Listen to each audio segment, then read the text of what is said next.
Binasag nga ng Kim Pao Love Team, na sina Kim Chiu at Paolo Avellino, ang mga spekulasyon at sabi-sabi na hindi na di umano sila sweet sa isa't isa at hindi na di umano intense ang feelings ni Kim Chiu kay Paolo.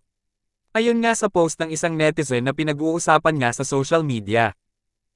Ang sabi nila, na wala daw ang pagka-sweet sa isa't isa ang Kim Pao for today.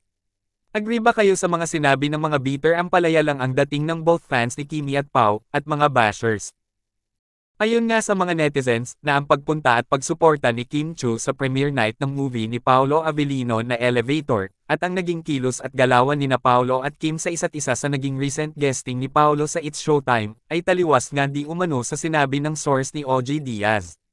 Naayon nga sa source ni OG Diaz, na hindi na nga sweet ang Kim Pao sa isa't isa at di umano hindi na ganon ka-intense ang feelings ni Kim towards Paolo Avellino.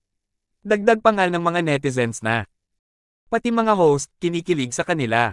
Kung wala yan sila relasyon, hindi kikiligin mga yan. Alam nila kasi kung ano talaga namamagitan sa dalawa. Kinikilig si Paolo kay Kim parang teenager. Pati ako, kinikilig para sa kanila dalawa. Watching from Lucena. Love you both.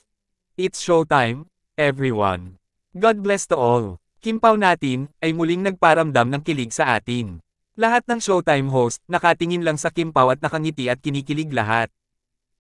Kayo, anong masasabi nyo tungkol dito? Isa ba kayo sa mga panatag o kampante na hindi nawala ang sweetness at intense na feelings ni na Kim Chiu at Paolo Avellino sa isa't isa? At kung ano ang inyong komento at saloobin, just comment down below. Thank you for watching and see you on my next one.